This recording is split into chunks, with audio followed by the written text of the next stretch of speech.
Good news, dear friends. Good news. Good news. It's getting better and better and better.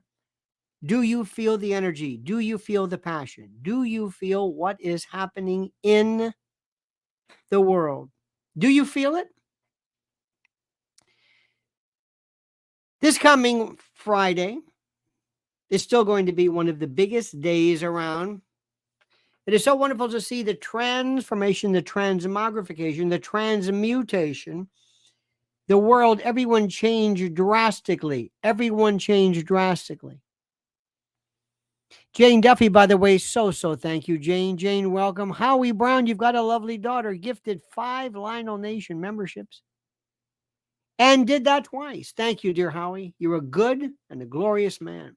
Ladies and gentlemen, where do we even start? Where do we begin? First and foremost, let me just tell you, before we get into tonight's show, and I've got a show for you, I have pulled and culled and yanked and collated and brought for your edification, perusal, and review a variety of subjects and items that you will find fascinating. But first, let me remind you of a couple of things. Did you know Saturday night is the loneliest night of the week? But this week, this Saturday, at the Cutting Room on October the 26th, I will be there. Doors open at 6 for a 7 o'clock show. It's going to be bigger and better and badder and greater than anything anybody has ever seen, where we're going to have these things as we normally do. And this is the most important. We have cards with pencils. We have little tchotchkes to give away, but where you provide questions. And this is always better than people yelling. And it's so multidimensional. Not only am I doing my thing, but your questions. So you can feel a part of it. It's give and take. Plus we have music, we have song, a little dance, a little seltzer in your pants. Saturday night, dear friend, Saturday night at the Cutting Room. Tickets are available at the particular sign, the signal, the link that is provided at the beginning, at the top of this as well. And we thank you for that. In addition, dear friends, remember, as we are speaking, I talked to this the other day. I talked to you about catastrophic and colossal and doomsday prepping and the like. Preparedwithlionel.com is the only place, my friends. I'm just going to tell you right now. They have been in business forever and have served millions of satisfied customers all over the country who seek the best from the best, whether it's food, whether it's water, whether it's energy, generators, but most importantly, emergency food. Theirs is simply the best, with 2,000 calories a day, with a variety that will not drive you crazy for you and your kids. A week, 7 days, 2 weeks, 3 months, as long as you want.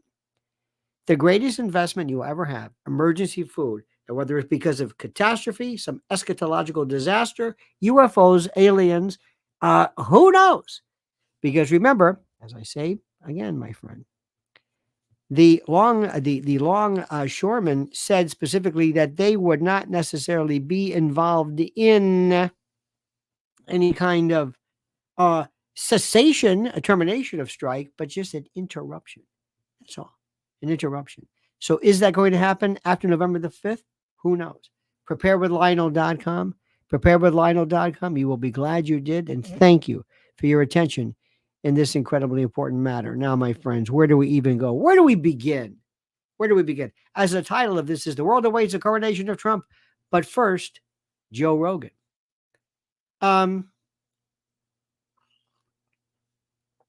This is one of the best moments ever. I'm so pleased to see that I am amidst and a part of, again, a transposition, a transmogrification of things in the world that are without peer. It's like something I have never seen before. Like something I have never seen before. I've never seen anything of this range.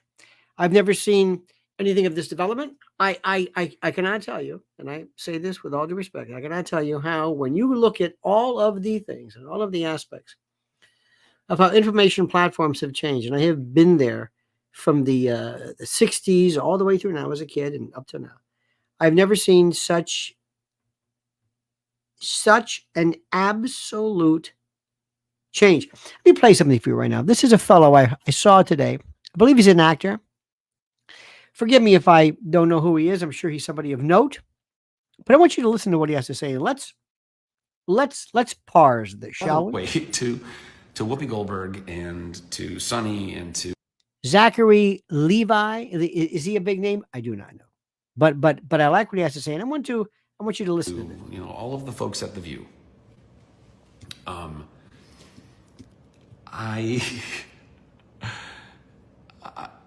I don't think it's accurate to say that somehow Hollywood is both a liberal and a conservative town. Now, again, he's using a term which I find fascinating. He's using the term Hollywood. As you know, my friends, there is no Hollywood. It's dead. It's gone. It's finished. There are some people today who make their living doing this, but there is no Hollywood. It doesn't exist. It's not what you think, and it's not in any way the Hollywood of yore. I'm sorry.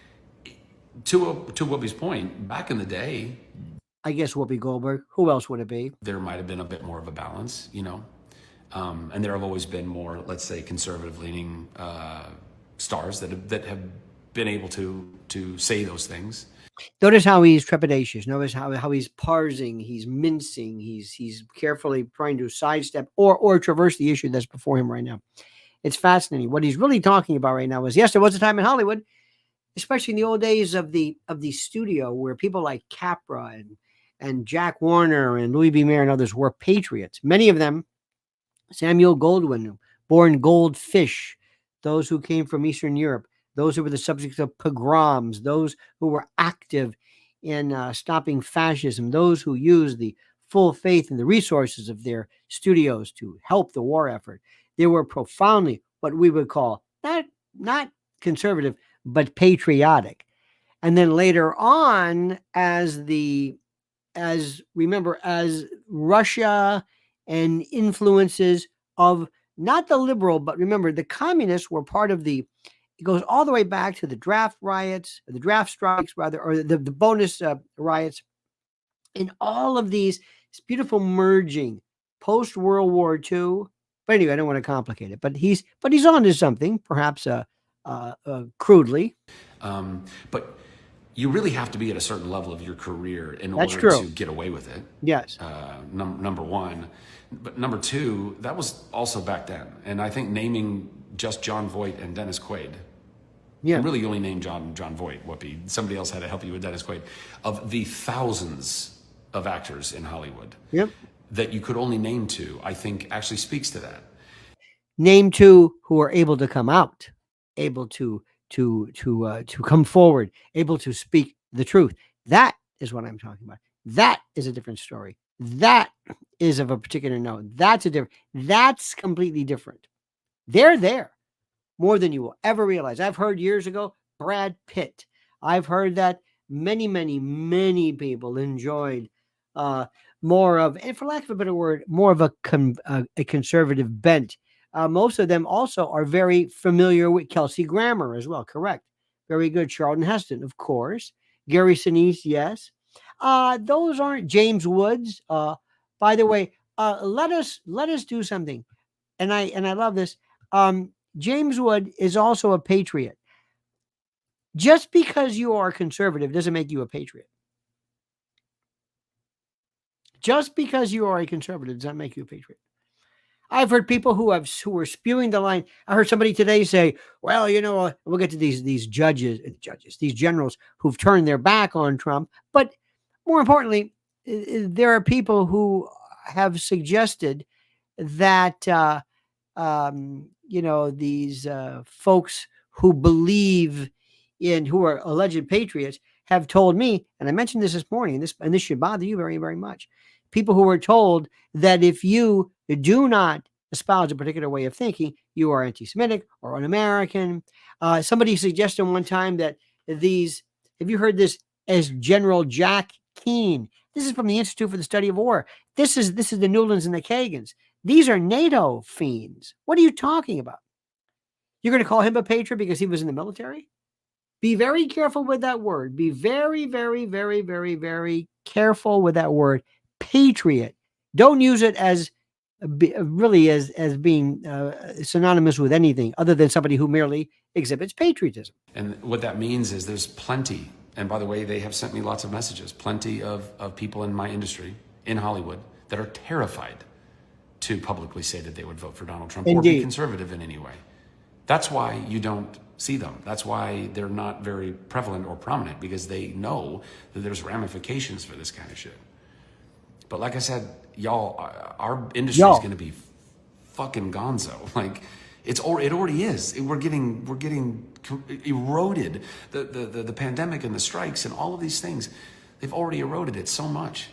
You have no idea. Not only that, my dear friend, your industry is being sold. Look at the Sony head who is selling it out of the country, overseas. Your country is going to be eroded and completely destroyed by AI, which I've been warning about for the longest time. AI, and when AGI hits, it's another story completely. You have no earthly idea. The idea of what you are going to be, the big salaried people, the big moneyed people, the idea of there being a Robert Downey Jr., who at one point was making more money than anybody in Hollywood. Not anymore. They're not going to need you. We're not going to need you. Do we need you to be Iron Man? Are you what? Is it Iron Man, or is it the CGI, or is it the mechanics and the electronics? That's what I want to know. So, you know,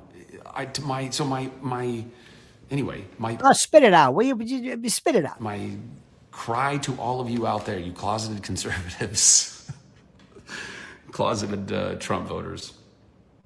Y'all, it's now or never. I don't, you know what I mean? Like, I do whatever you feel like you need to do. If you need to come out publicly and say it, if you don't, if you feel like you still can't, then don't. You know, I would never pressure you to that. But know that if what you're afraid of is somehow the backlash of an industry that's not going to exist very soon, then don't let that. Yes. Don't let that hold you back. I like that. You know? I like that. You're afraid of the backlash of an industry that will not exist very soon. Ladies and gentlemen, Matt Lass says, the WCW Four Horsemen, Ric Flair, Ole and Arn Anderson, and Tully Blanchard, or the Atlanticist Four Horsemen of Biden, Macron, Scholz, and Keir Starmer. Which one, of course? Well, the original one, the former. I don't want to mention anything about wrestling because we'll go off into that tangent, and you know where that one goes. So thank you for that very, very much. Leslie Watson, ladies and gentlemen, thank you so much. Leslie, thank you for your kindness. I find it so interesting how I can spin off of something that somebody's saying. I can take something that somebody's saying. Oh, by the way, please, those of you who are Lionel Nation members, please, I just did a video on explaining the case of Daniel Penny. This was the former Marine who was on trial in New York for choking this pond scum, and who is now in the fight of his life. And I will explain to you why and how he must be acquitted, the specifics of the cases, the charges, how they work.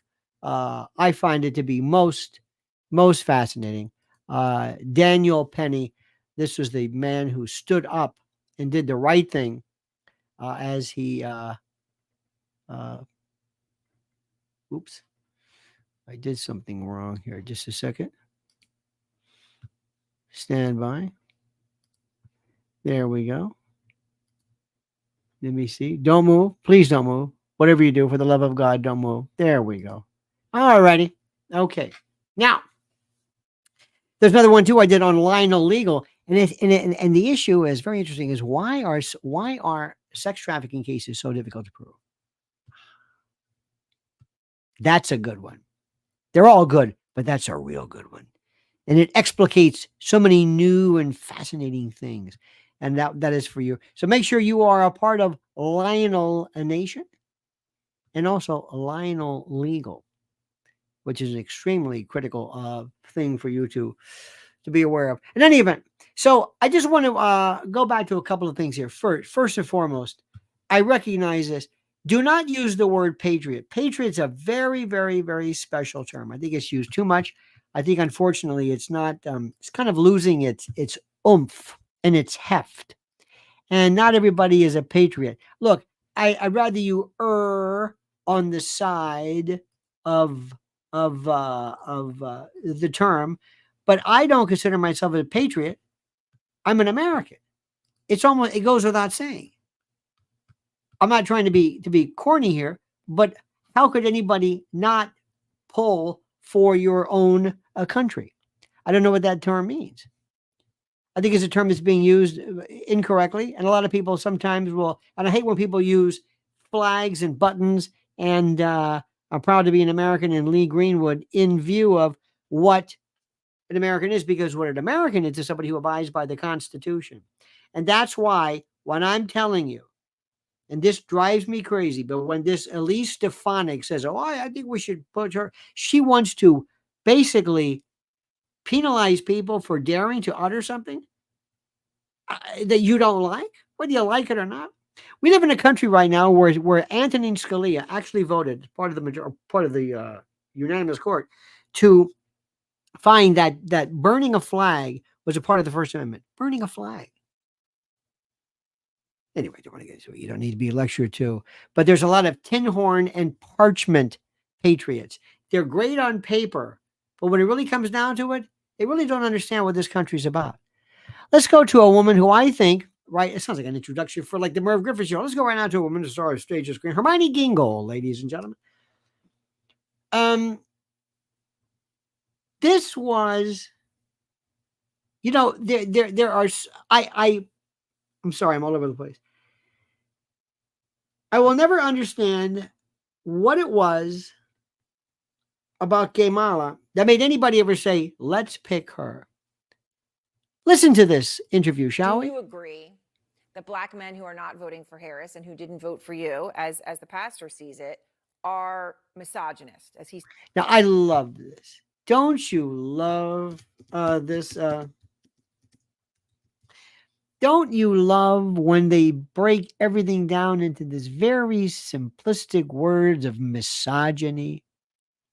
This is where you realize, and this, whoever her name is on CNN, whatever her name is, this says it all. She is repeating. She has been handed the script, and this is why this network and this show and this way of thinking will collapse, because already it's just absurd. Anyway, let's listen to Stacey Abrams, who, by the way, would have been much better than Kamala. I've said that for years. Do you agree that black men who are not voting for Harris and who didn't vote for you, as black men who might not like her? What about a man who doesn't vote for a man? Is he gay? As the pastor sees it, are misogynist? As he said, misogyny is still real in our community. I would say, number one, I know it's a shock to everyone, but sexism remains real and a very pertinent issue. But I want us to be really clear that Kamala Harris is doing very well with black men. Black men are, yeah. Ask old Willie about that. Okay. are the And second Montel. strongest cohort of Democratic voters. What we're seeing, though, is that she is showing them due respect by actually speaking to their issues. And those issues differ from other cohorts. I'm No, she's not. not quite certain why there is this panic about black men voting. They Exactly, because they don't realize the fact that she sucks. Please, pun intended. vote. In fact, they vote more than their counterparts in any other community for Democrats. However, we do have to acknowledge that there is sexism, there is racism, there are Racism among black men? challenges in our electorate. And that's why it's so important that Kamala Harris is going everywhere and talking to everyone. She respects voters, she meets them where they are, and she refuses to be told that she has lost a cohort, lost a community, simply because she's different. The best candidates recognize that you win by meeting people where they are, and Kamala Harris is doing that every single day, and will keep doing it for the next 14 days until we get to Election Day. If you have any idea of what that means, congratulations, you're the one. That's gibberish. Absolute gibberish. I don't even know what that means. They're stuck in this trope and these tropisms and these particular ways of thinking that they can't really justify anymore. And we all know that. Now, speaking of women, and speaking of women who I think have earned my respect because they have absolutely, dare I say, blossomed. They have transmogrified. They have They have become absolutely incredible in the last, I don't know, period of time. They are just incredible. Absolutely, positively incredible. I've never seen anything like this. And that, of course, is Tulsi Gabbard. When Tulsi Gabbard first came about, I thought, okay, she's good. You know, I kind of like her. I'll give her a shot. I wasn't moved beyond whatever, but I thought, okay, you know, fair enough. Yeah, sure, okay. I'll go along with her. I'll give her a shot, so to speak. I'll see what she has to say. Well, she turns out she is better than anything anybody even that I thought was possible. With her candor, her eloquence, her style, her panache, I think she's excellent.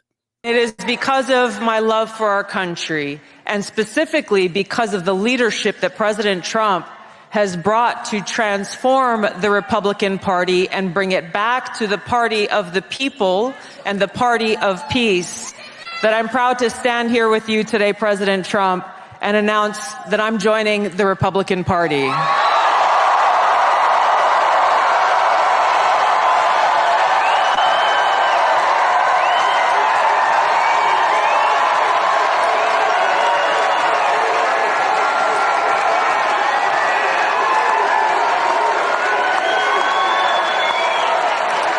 I'm joining the party of the people, the party of equality, the party that was founded to fight against and end slavery in. By the way, that's true, because if you remember, and I'm sure you do, the first Republican convention, I believe, if I recall correctly, the first one was in Philadelphia, in which it was if I recall correctly, hang on a minute. Oh yes, the platforms were, quote, the twin pillars of barbarism: slavery and polygamy. They weren't crazy about Mormons then. She's absolutely correct. This country, it is the party of common sense, and the party that is led by a president who has the courage and strength to fight for peace.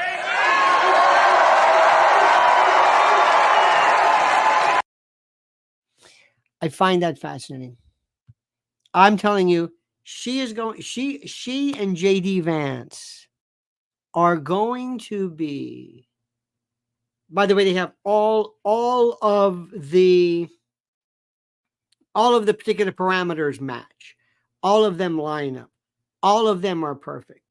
All of them are style, grace, message, eloquence, the connection they have, that weird thing just called the connection. And as you know, speaking of connections, Friday. He was in all the rap songs. Rappers would always talk about Trump. Everybody loved Trump. It was like this wheeling, dealing. Now, this is also the same fellow who predicted that Kamala Harris would win. We're not going to bring that up. Billionaire character that everybody enjoyed. Yeah. I felt like he did a decent job.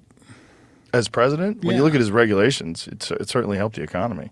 Right. I mean, that guy who was I the feel head like of, we were in a lot better spot then than now, for sure. without a doubt. Well, there's a lot of shit happened. COVID and the world. Right. The world scares the shit out of me right now. Right now, I'm like, boy, this is not good. None of this Ukraine thing, not good. This is the kind of talk which I love. Basic, simple, nothing too grandiose, just very, very simple, very clear, very limpid, very pellucid. Yeah, everything not good. Everything scares the shit out of me. I'm looking at all of it going, fuck.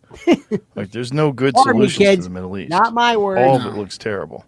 And the Ukraine thing looks terrible. The Ukraine thing. It just scares the shit out of me, because it's just like all it takes is one person to fucking launch a nuke. Well, yeah, it does. But here's the thing. If they do it between themselves, we are not necessarily going to be involved in this. Did you see what I'm saying? We're not going to be necessarily there.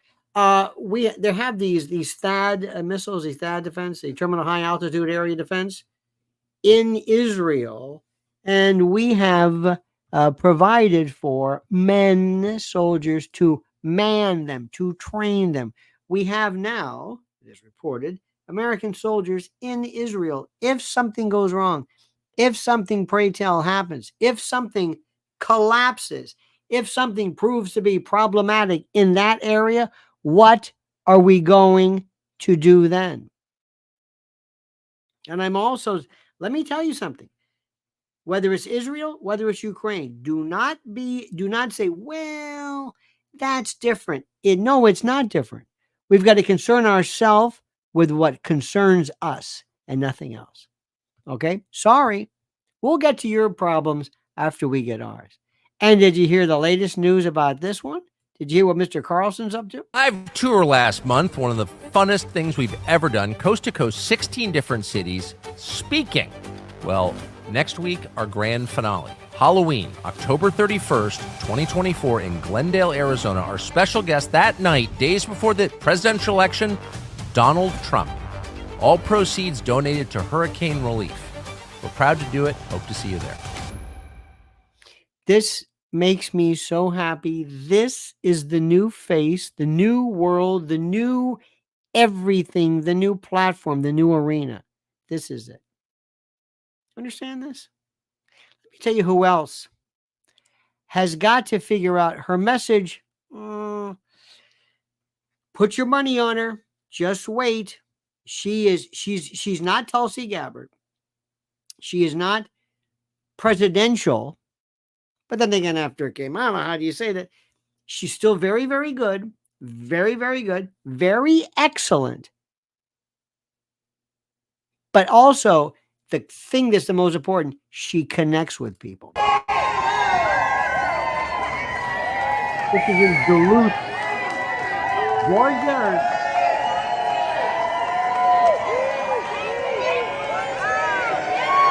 See that?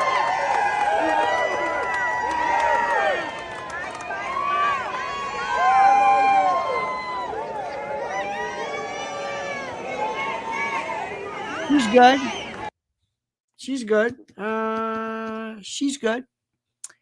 She's got some things which are important.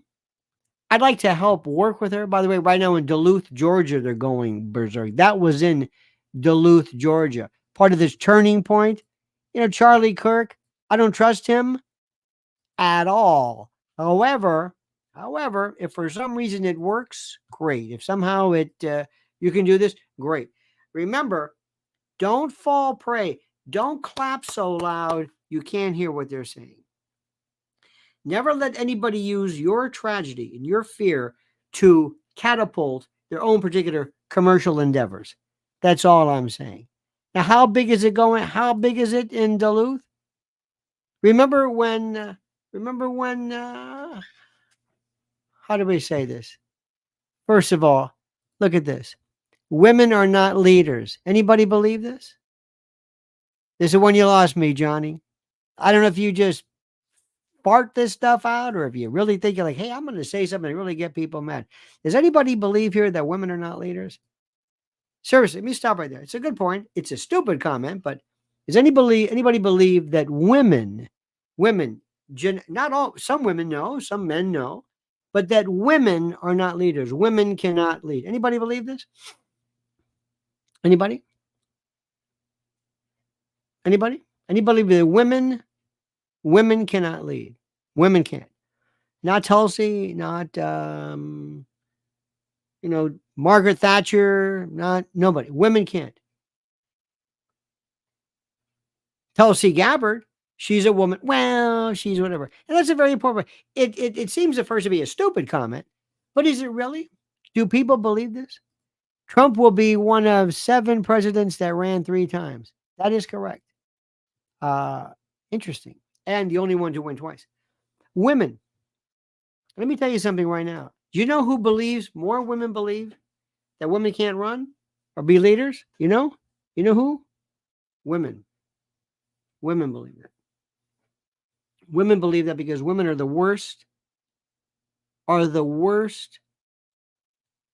to each other. The worst. That's all I'm saying. That's all I'm saying, dear friends. That's all Uncle Lenny is saying. Now, let's look at Duluth, Georgia, shall we? Now, look at this. You think these people were paid? You think they bust these folks in there? Nope. Kamala couldn't do this on her best day. You heard today's story, right? Did you hear this one? Today's story was good. The one today that was terrific. She was suggesting that, and I love this, she was suggesting that there was, I think it was General Kelly was saying that somehow Hitler, some kind of a juxtaposition, some kind of connection with him and Hitler. Hitler actually heard this. A juxtaposition, a connection between him and Hitler. Listen to her now. Listen to this woman. Listen to the way she reads. Listen to the way she speaks. Listen to her hesitancy. So yesterday we learned that Donald Trump's former chief of staff, John Kelly, a retired 4-star general. By the way, that's a retired general. Not a 4-star general, it's a general. General in the Army is general. General officer, general. General. You're a general, 4-star general.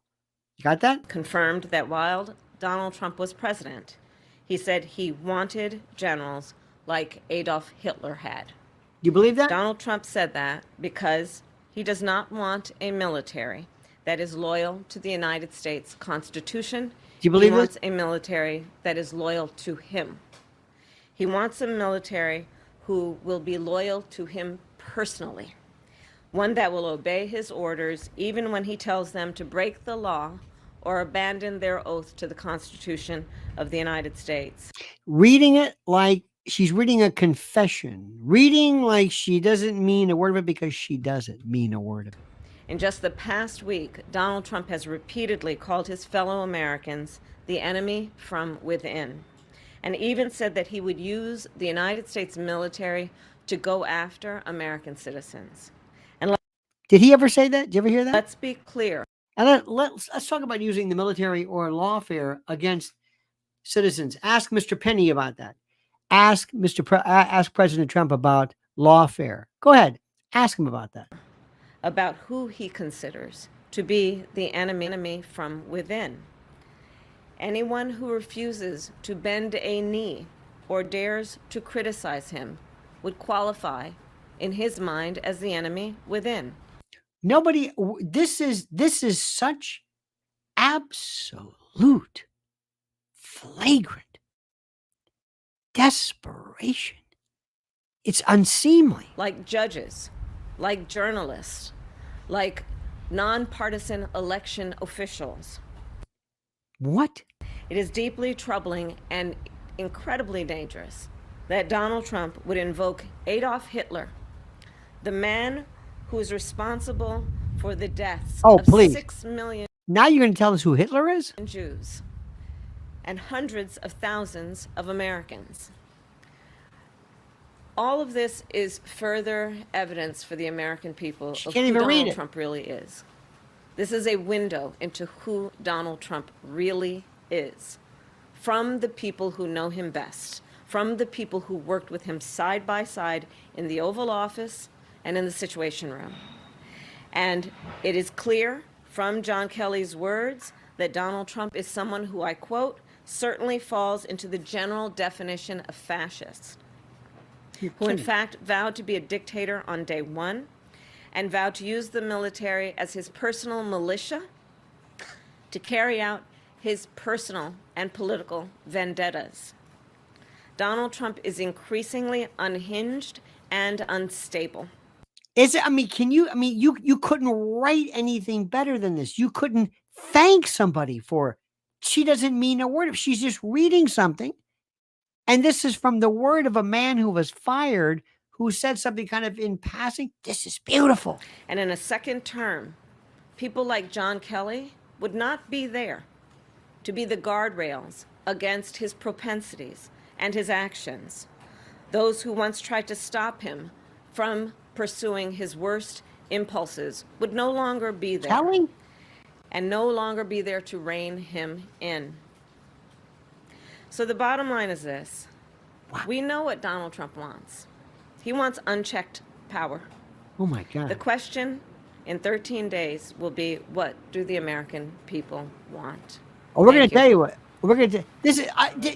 Didn't sell it. Didn't sell it. Didn't nothing. Nothing. None of it worked. Did you buy any of it? Did you feel it? Did you, for 1 second, say, "Wait a minute, I didn't know this"? Did she rehearse this? She read the story, turned around, took no questions. I don't know about you, but anytime I'm talking, let somebody give me questions. Defamation of character. Well, we got a problem with that. You don't want to sue somebody or have somebody suggest looking at defamation of character, especially at the New York Times against Sullivan. But it's also, you're right though. It is defamatory, but not legally. Ben says Vance Gabbard 2028, I believe.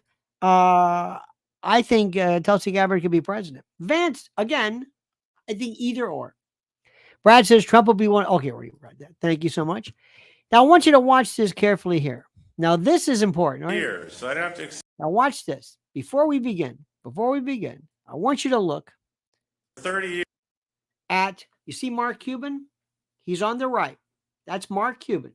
That's Rachel Maddow. I don't know why he looks like Rachel Maddow all of a sudden, but that's Mark Cuban who wants to be Elon Musk or something. There's Mark Cuban. Now, watch when this starts. Either he's in a coma, he's fallen asleep, or he's transfixed somehow with his phone. Look at the excitement behind him, holding up these signs like "Help me, rescue me, opportunity economy." And they get this jadrool, this wet fart to come before and I guess convey something.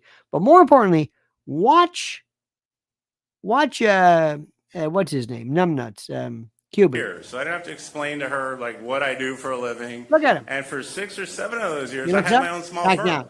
So I understand, and I've talked to her, and I've met entrepreneurs all over the country as second gentleman, getting to travel around, and the last 13 weeks of this campaign. And I know what those sleepless nights are like. And knock I up know what nannies. it's like to, track the money at coming this. in and the money Look coming at out, Rachel and Maddow caring back about there. your clients, Are we caring still about awake? your employees. He's looking and around. We still how here? are we going to make Okay, it through nod. this next month? And I then get head that. down. She certainly understands that, coming Okay. with her middle-class background that she's Look at this. talked Look a at the lot about excitement. Can you with her feel it? single-parent mother just trying to raise her and her sister. Like, she understands.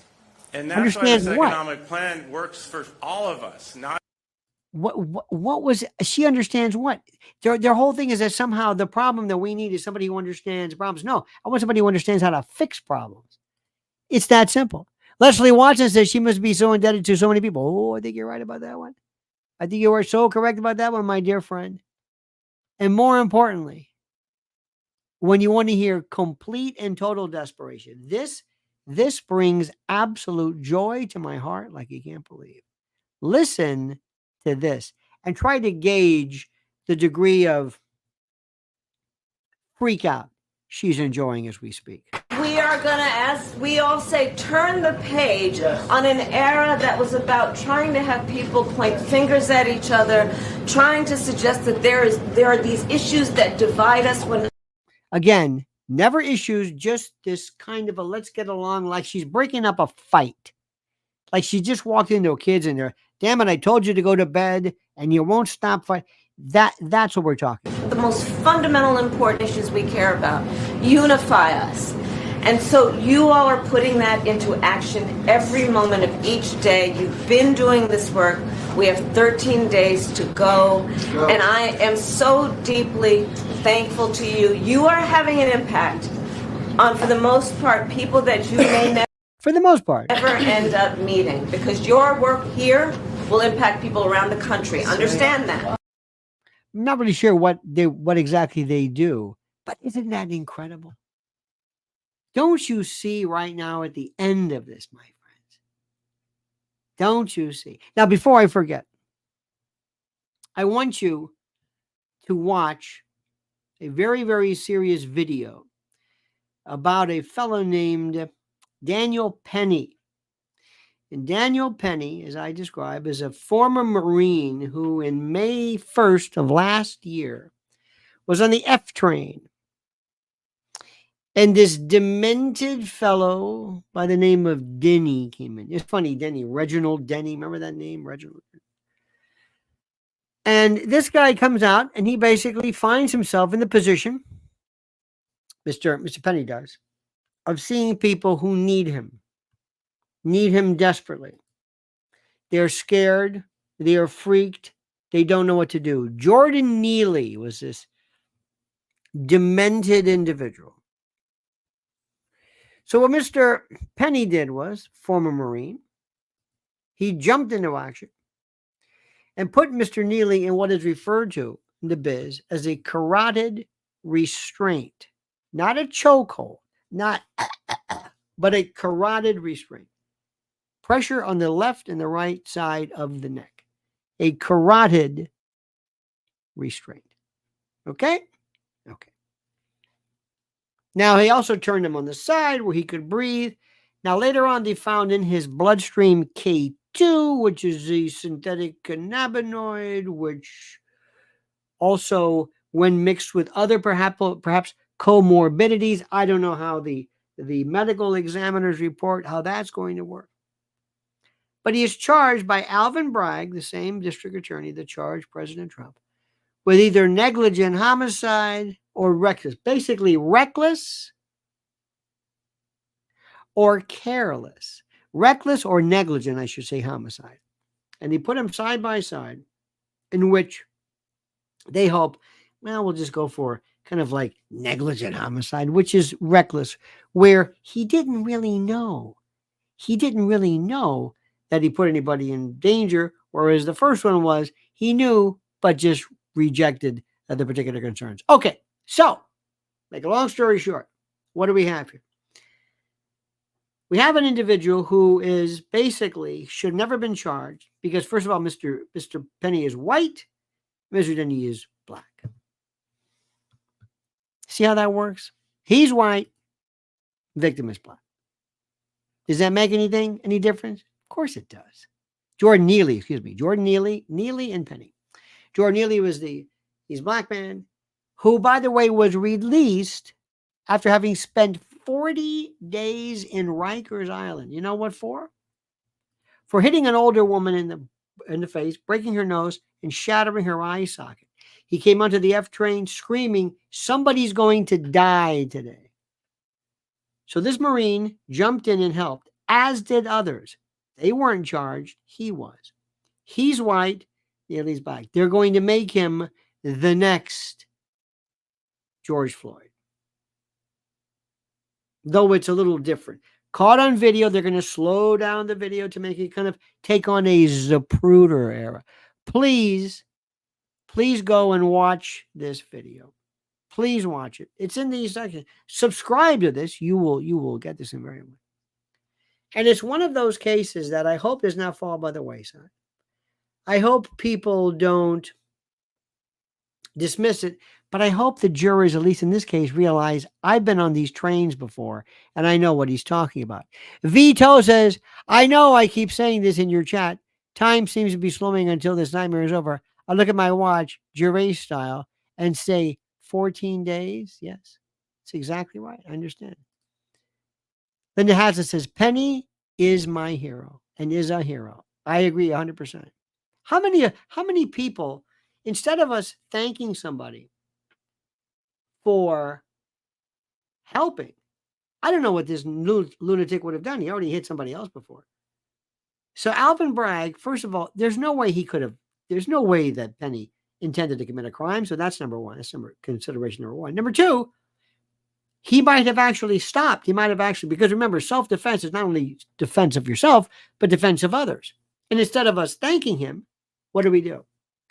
The world is lost. Our criminal justice system is gone. The court system. No wonder nobody believes it. And I also did something in the Lionel legal section about something called this thing that involves the subject and the subject matter of sex trafficking. And I don't want to hear about people who found themselves going to parties, not people who were necessarily knocked out, Not people who were subdued or who were violated because they can't consent because that's sexual battery. But people who keep going back, knowing what it is, not caring about what it is, trying to become a part of the scene, putting their own lives and other lives in jeopardy. That's another story altogether, my friends. So watch that. Mr. Penny is a hero. We'll be watching his case very carefully. I'll be letting you know exactly what's going on. His only problem is going to be if they can convince a jury that the length of time that once because you are able to maintain holding someone until the police come. But this particular holding involved holding somebody in this particular hold, which, if applied too much, too long, improperly, could result in great bodily harm. But when you're stopping somebody who is menacing, so what? And did he act carelessly? He didn't jump on somebody. This isn't a fight. He did this trying to protect others. He didn't know the level of danger this fellow, Mr. Neely, represented. So anyway, we're going to keep an eye on that one. So that remains something great. Big story. We're going to be watching. Remember, Joe, this is fantastic. Tucker, and of course, it's going to be great. How Trump does this and maintains this level of energy, I don't know. When what's her name? When Numbnuts comes out of the observatory, reads something, turns around and goes back inside. Reads something, reads and talks about these grandiose notions of Trump wanting to stifle freedom or whatever it is. In any event, dear friends, in any event, I thank you. I thank you. I thank you. I thank you for your kindness. I thank you, Linda Hassel. I thank you, Vito, Leslie Watson, Evan Webb, Ben, Brad Rung, Nelson A. I thank you. Soul 76 Can. Thank you. Matless X, Howie Brown, and Jane Duffy. Thank you. Thank you immensely for your greatness. We'll see you tomorrow. Remember, October the 26th at the Cutting Room. Tickets available here. Number one. Number two, wait a minute. Nelson A., did you get my other super chat? Wait a minute. Let's see about that. Hang on, Nelson. Hang on, boy. Wait a minute. Hang on, Nelson. Nelson A., Nelson A., Nelson A. Hang on a minute. Where's Nelson? Oh, yes. Kamala, thank you, is doing a rally in D.C. National Mall. Soon steps from Capitol recreating January 6th. Let's say you. Kamala is doing a rally in D.C. National Mall. Soon steps from Capitol recreating January 6th. Let's say you. Okay? Ironic, perhaps. I hope nobody acts up. I hope nobody tries to bring down or destroy the entire system of government by virtue of this, which is so absurd, it's not even remotely funny. All right, dear friends. October the 26th at the Cutting Room. Also, remember, prepare with Lionel. Oh, Brad Rung says, I missed 2 of his. Brad, hold it. This is horrid. Let me see this. Wait a minute. Brad Rung, I'm going to get to the bottom of this.